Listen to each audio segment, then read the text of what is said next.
Hello learners, welcome back for the new video.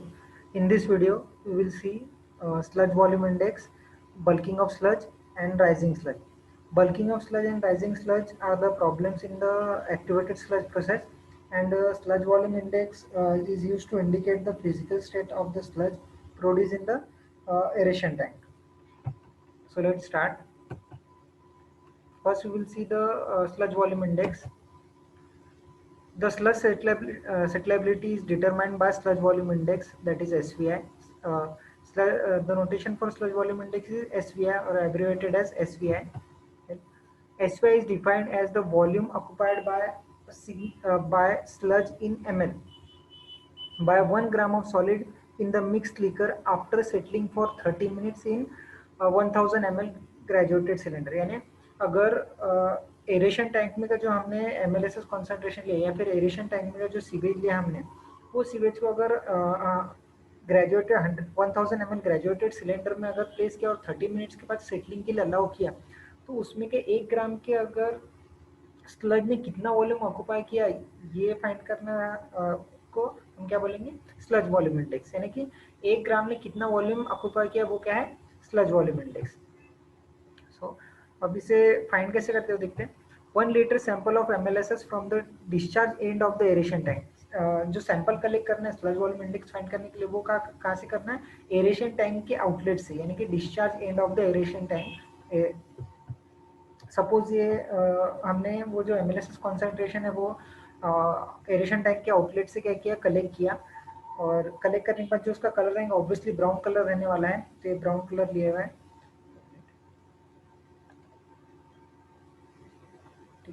तो फिर इसके बाद में then the sample is allowed to settle for 30 minutes. उसके बाद में जो सैंपल है वो सैंपल को 30 मिनट्स के लिए सेटल करने के लिए अलाउ किया. तो जो सॉलिड्स है जिनका वेट ज़्यादा है वो क्या हो जाएंगे, ऑब्वियसली क्या हो जाएंगे, सेटल हो जाएंगे. बॉटम में वो क्या हो जाएंगे, सेटल हो जाएंगे. और वो जो बॉटम में सेटल होने के बाद जो पोर्शन रहेंगे वो हम स्लज कहते हैं. और जो ऊपर का पोर्शन रहता है सुपरनेटेड, ये क्लियर रहता है. इसमें बहुत कम अमाउंट में क्या रहते हैं, सस्पेंडेड सॉलिड रहते हैं. The volume of the settle sludge is recorded as VS. Suppose जो सेटल हुआ, जो पोर्शन सेटल हुआ है, जो पोर्शन सेटल हुआ इसका अगर हमने वॉल्यूम निकाला, तो वॉल्यूम हमें मेजर करना पड़ेगी इन ml पर लीटर. इधर जो है टोटल ml जो रहने वाला है, टोटल 1000 ml है, यानी कि 1 लीटर है, इसलिए 1 लीटर इज इक्विवेलेंट टू 1. और इसका जो volume of sludge, settle sludge in ml, वो कैसे फाइंड करना पड़ेगा हमें.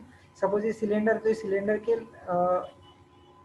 सरफेस पे मार्किंग्स रहती, ग्रेजुएशंस रहते, तो उसके रेफरेंस से हम क्या कर सकते हैं, कितना वॉल्यूम ऑफ स्लज सेटल हुआ वो फाइंड कर सकते हैं. फिर बाद में हमें कितने ग्राम स्लज का वो वॉल्यूम है वो फाइंड करने के लिए हमें क्या करना पड़ेगा, then remix the settle sludge in the cylinder.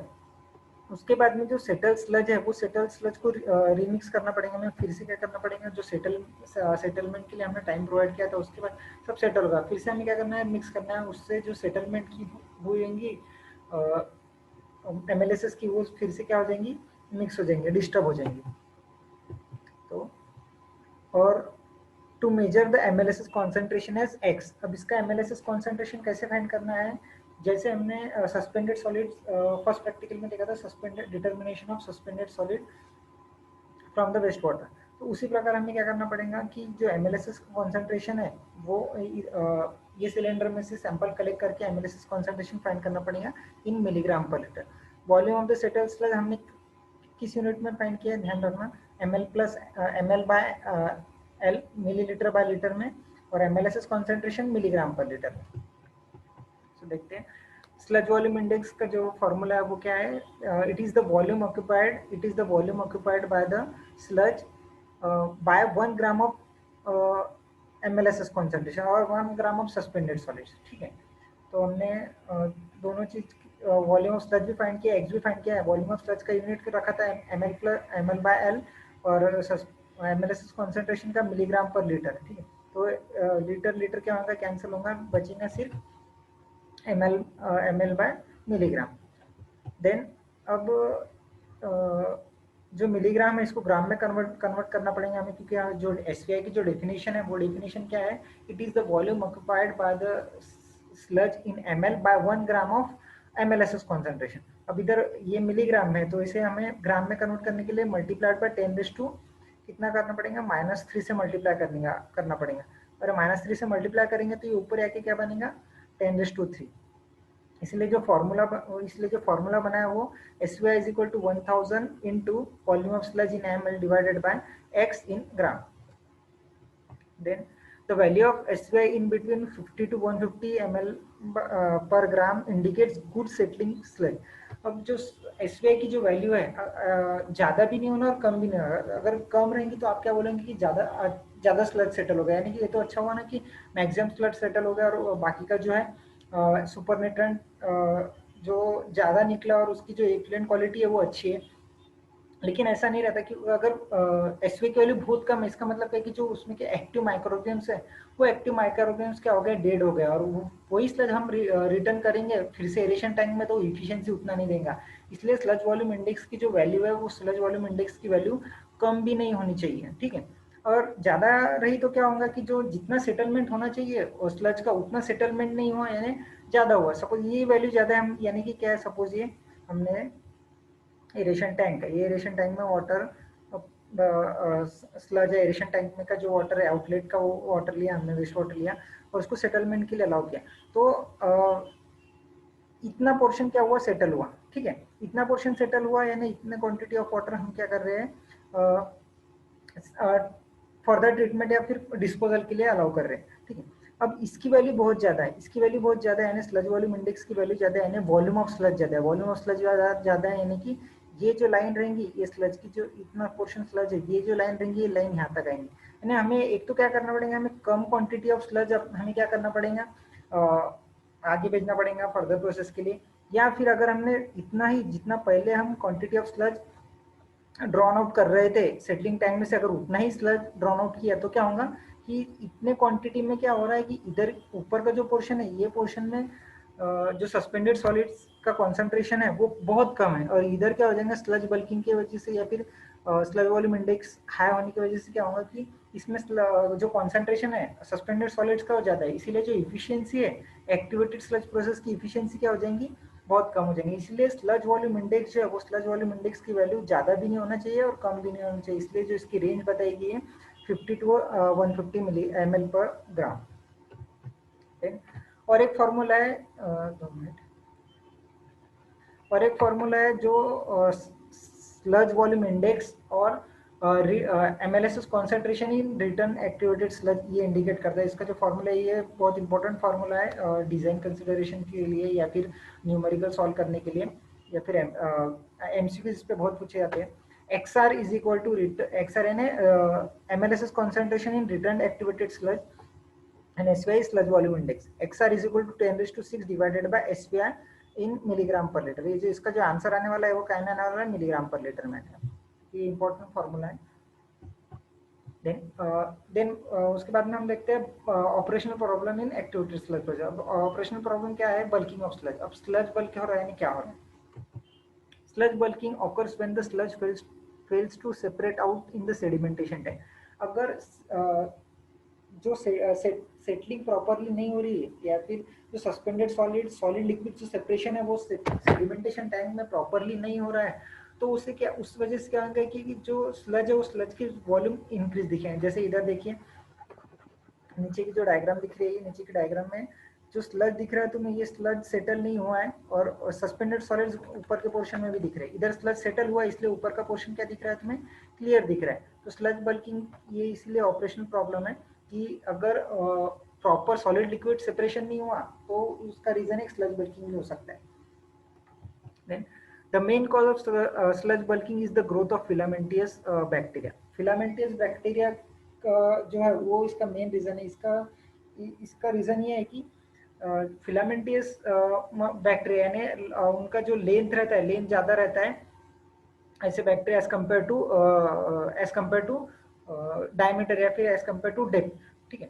तो फिलामेंटियस मटेरियल सेटल होने को बहुत ज़्यादा टाइम लेते हैं, इजीली सेटल नहीं होते, उनकी सेटलिंग वेलोसिटी क्या रहती है, बहुत कम रहती है। इसीलिए जो जितने हमने अगर 30 मिनट्स या 60 मिनट सेटलिंग टाइम प्रोवाइड किया तो फिलामेंटस बैक्टीरिया को सेटल होने के लिए बहुत ज़्यादा टाइम लगता है, इसलिए वो सेटल नहीं होते, ऊपर के पोर्शन में ही रहते। जैसे इधर देखेंगे तो इधर ऊपर के पोर्शन में ही रहने वाले हैं बैक्टीरिया, और इसलिए वो स्लज को सेटल नहीं होने देते, स्लज को सेटल नहीं होने देगा, और उस वजह से क्या हो जाएगा, बल्किंग ऑफ स्लज होगा। Then sludge bulking is a major operational problem which increases the effluent BOD and decreases the process efficiency। बराबर है। जैसे कि sludge bulking होगा तो क्या होगा कि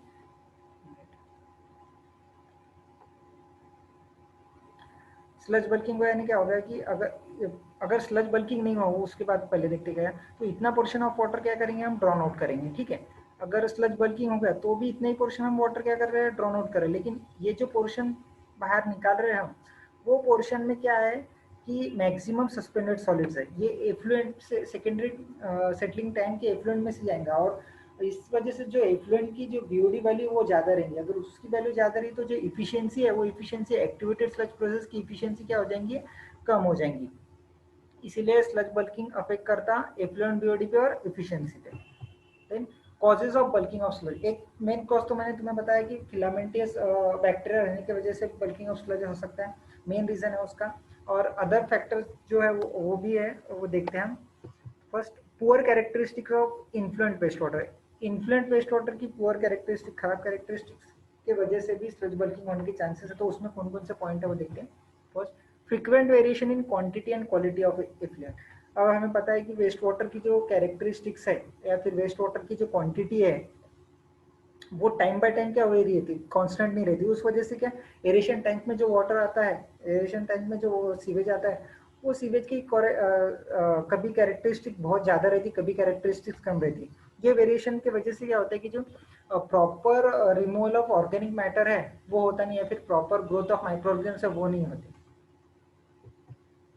then low pH, low temperature रहने की वजह से क्या होगा कि resulting in decrease bacterial activity. PH अगर कम है, टेम्परेचर कम है, तो बैक्टीरियल एक्टिविटी कम होने वाली। फिर बैक्टीरियल एक्टिविटी कम हुई तो जो स्टेबलाइजेशन है ऑर्गेनिक मैटर का वो प्रॉपर नहीं होगा, और वो प्रॉपर नहीं होगा तो फिर वो सेटलिंग टाइम में इजीली सेटल नहीं होंगे, सेटल नहीं होंगे तो क्या हो जाएगा, स्लज बल्किंग होगा।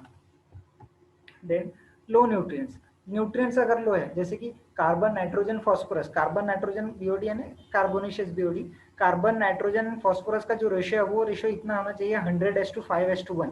अगर इतना मेंटेन नहीं किया गया, एक्चुअली वेस्ट वाटर में ये तो रहता है, लेकिन अगर ये रेशियो मेंटेन नहीं है तो वेस्ट वाटर की कैरेक्टरिस्टिक पहले से फाइंड करके उसके बाद नाइट्रोजन और फॉस्फोरस का जो रेशियो वो प्रॉपर मेंटेन करते हैं। अगर ये नहीं प्रॉपरली मेंटेन किया गया तो बैक्टीरियल ग्रोथ होंगे नहीं, बायोलॉजिकल ट्रीटमेंट बराबर से नहीं होगा, इसीलिए इस वजह से भी स्लज बल्किंग हो सकता है। Then poor plant design and operation, plant design जो किया है वो गलत तरीके से किया गया, या फिर ऑपरेशन जो कर रहे हैं वो गलत तरीके से कर रहे। तो जैसे इनसफिशिएंट एरेशन एंड मिक्सिंग, अगर जितना एरेशन प्रोवाइड करना चाहिए, जितना ऑक्सीजन प्रोवाइड करना चाहिए, उतना अगर प्रोवाइड नहीं किया तो भी स्लज बल्किंग के चांसेस है।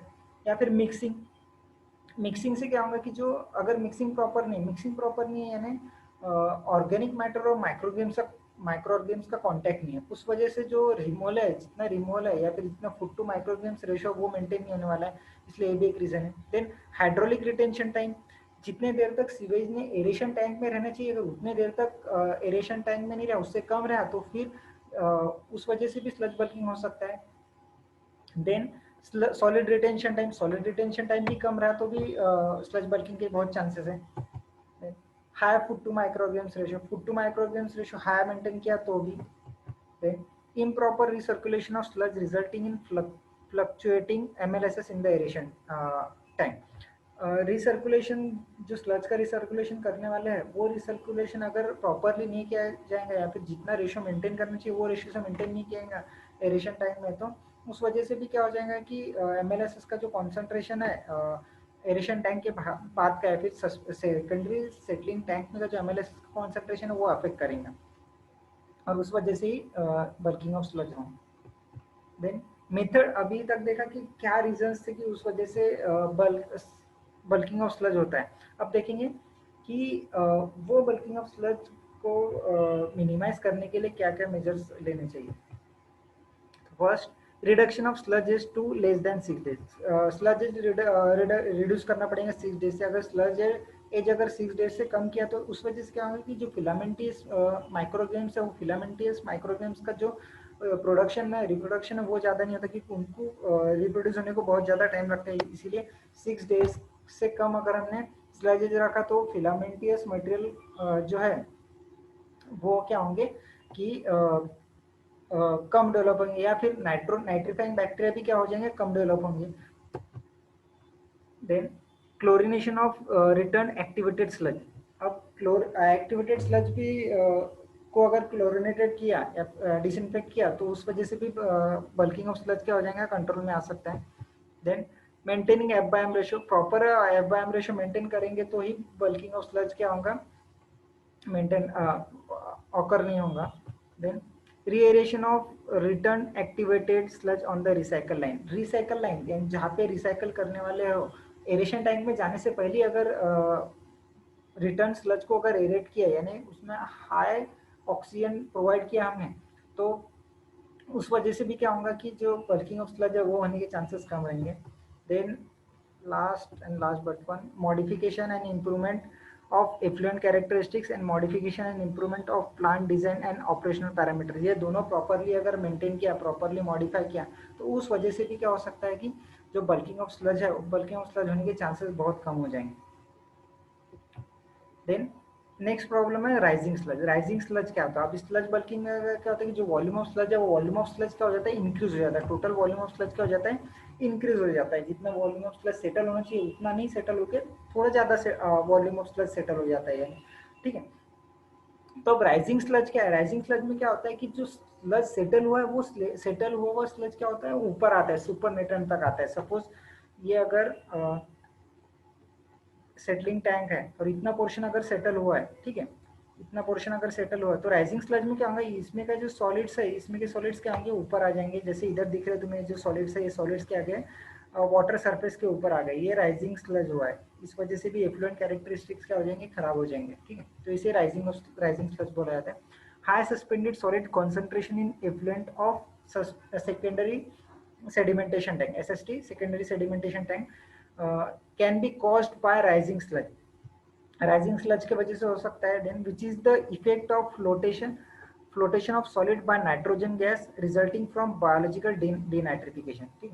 जो बायोलॉजिकल डीनाइट्रिफिकेशन है, सपोज बायोलॉजिकल डीनाइट्रिफिकेशन स्टार्ट हो गया, तो बायोलॉजिकल डीनाइट्रिफिकेशन स्टार्ट होने के वजह से क्या होगा, नाइट्रोजन गैस प्रोड्यूस होगा। नाइट्रोजन गैस प्रोड्यूस होने की वजह से क्या होगा, ये नाइट्रोजन गैस की डेंसिटी क्या होगा, ऑब्वियसली क्या होगा, ऊपर राइज होने लगेगा। तो जब गैस ऊपर सेटल स्लज में से ऊपर राइज होने लगेंगे, उस समय वो क्या करेंगे, जो स्लज सेटल हुआ वो स्लज को भी ऊपर लेके जाएंगे, और उसी वजह से क्या होता है कि जो स्लज है वो राइज होता है सरफेस पे, सेकेंडरी सेटलिंग टैंक। तो इसका solution, the solution of this problem in SP is to denitrify the waste water before going to secondary clarify. Denitrification होने की वजह से ही स्लज राइजिंग होता है, तो डीनाइट्रिफिकेशन होने नहीं देना है। और डीनाइट्रिफिकेशन किस वजह से होता है, डीनाइट्रीफाइंग बैक्टीरिया की वजह से। और अगर डीनाइट्रीफाइंग बैक्टीरिया को अगर पहले हमने रिमूव कर दिया, फिर डिस्ट्रॉय कर दिया, तो राइजिंग स्लज का प्रॉब्लम होने के बहुत चांसेस बहुत कम।